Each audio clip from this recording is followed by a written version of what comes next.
ঈদের দিন সকালে এমন একটা শাহী মালাই রোল চোখের সামনে আসলে অন্য কিছু আর খেতে ইচ্ছে করবে না, এটা না খাওয়া পর্যন্ত। ঈদে এই জিনিসটা আমি প্রায়ই করি, তাই আপনাদের সাথে শেয়ার করছি। আমি প্রথমে একটু ক্যারামেল করে নিয়েছি জাস্ট দুধের কালারের জন্য। এতে দুধের কালারটা এত সুন্দর আসে, আপনারা দেখবেন আস্তে আস্তে স্টেপগুলি যদি আপনারা দেখেন তাহলে আপনাদের কাছে অনেক ইজি হবে। আমি ক্যারামেলের মধ্যে একটু একটু করে দুধ মিশানো শুরু করেছি, যাতে করে দুধটা আমি ট্রাই করতেছি যেন বসে না যায়। অনেক সময় দুধ নষ্ট হয়ে যায়, তাই অল্প অল্প করে আপনারা মিশাবেন ক্যারামেলের সাথে দুধ। আর বাকি দুধের মধ্যে আমি পরে ওই ক্যারামেলের দুধটা ঢেলে দিলাম। ওইটা মিশানোর পরে দেখবেন কালারটা এত সুন্দর আসবে। আর আমি কিছু ড্রাই ফ্রুট ভেজে নিয়েছি, যেগুলো আমি গার্নিশের জন্য ইউজ করব।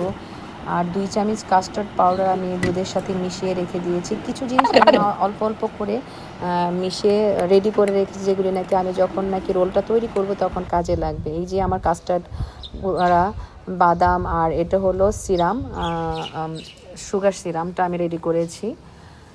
এখন আমি দুধটাকে আর একটু ভালো করে জাল দিয়ে, আমি কোনো চিনি ইউজ করি নাই, আপনারা যারা চিনি খান চিনি নিতে পারেন, আমি কনডেন্স মিল্ক ইউজ করেছি।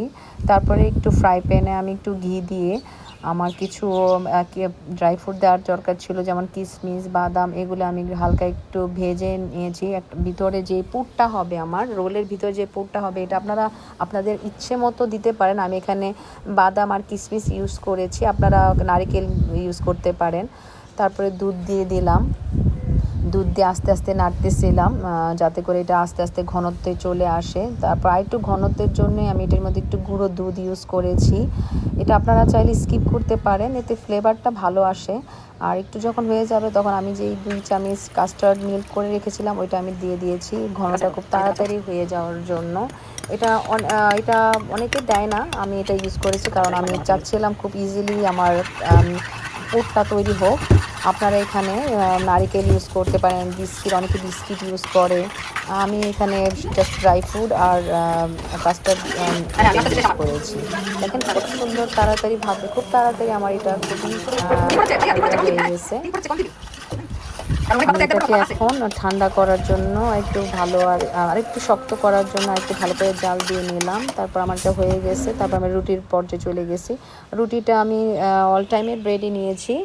এটাকে আমি প্রথম বেলে নিয়েছি, তারপর আস্তে আস্তে করে এটা কেচি দিয়ে কেটে এটাকে সেই শেপে স্কোয়ার শেপে করে রেখেছি, মানে রোলটা দেখতে যেন সুন্দর হয়। আপনার কেচি দিয়ে কেটে নিলে দেখতে খুবই সুন্দর হয়। আমি আগে এগুলো করে নিয়েছি, তারপরে পুরটা অল্প অল্প করে রোল মেক করে সবগুলো একসাথে আমি তৈরি করেছি। আপনারা এটা মুখটা বন্ধ করে দেবেন, দুধ দিয়ে বন্ধ করে দিবেন যাতে করে খুলে না যায়। আর এটা খুবই ইজি, আপনাদের মন মতো করে করে নেবেন। আমার ভিডিওতে আপনারা যেভাবে দেখছেন সিরিয়ালি এভাবে করলে আপনাদের কোনো অন্য কিছুর প্রয়োজন হবে না।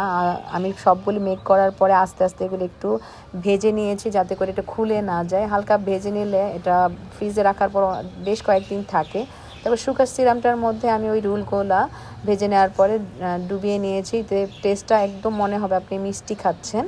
তারপর আমার কমপ্লিট হয়ে গেল। তারপর আমি যেই দুধটা করে নিয়েছিলাম ওই দুধটা আমার সাজানোর ট্রেতে নিয়ে সুন্দর করে আমি দুধটা এটার মধ্যে দিয়ে দিলাম আস্তে আস্তে করে। দুধটা আস্তে আস্তে এটা শুষে নিবে, আপনার একটু এক্সট্রা দুধ রাখবেন যাতে করে পরবর্তীতে যখন এটা দুধটা শুষে নেবে আবার এটার সাথে অ্যাড করতে পারেন। আমার অনেকটুকু পরিমাণে দুধ লাগছে, আমার এই মিষ্টিটা তৈরি করতে 3 কেজি দুধ লেগেছে। এখন আমি যেই ড্রাই ফ্রুটগুলি ভেজে নিয়েছিলাম ওইগুলি সাজানোর জন্য ইউজ করছি। এই যে দেখছেন কিশমিশ, বাদাম, এগুলো সব দিয়ে দিয়েছি। আর এটা আপনি 2 দিন 3 দিন রেখে খেতে পারবেন। ঈদে এই আইটেমটা এত মজার হয়, আমি এটা প্রত্যেক ঈদে করি। এটা আমার স্পেশাল একটা ডিশ, এটা আমি অনেকে অনেকভাবেই করে, আমি প্রত্যেকবার প্রায় 5-6 বছর যাবৎ করতেছি, কখনো এইসব ভিডিও আমি শেয়ার করি না। আজ ফার্স্ট টাইম এইবার ঈদে আমি এটা আমার পেজে, বাচ্চার পেজে শেয়ার করলাম। অনেকেই দেখি এটা তৈরি করে, বাট এটা আমি কখনোই শেয়ার করি না। এটা আমার নিজের মতো করে আপনাদের সাথে শেয়ার করলাম। যদি ভালো লাগে অবশ্যই এটা তৈরি করবেন। ঈদ মোবারক।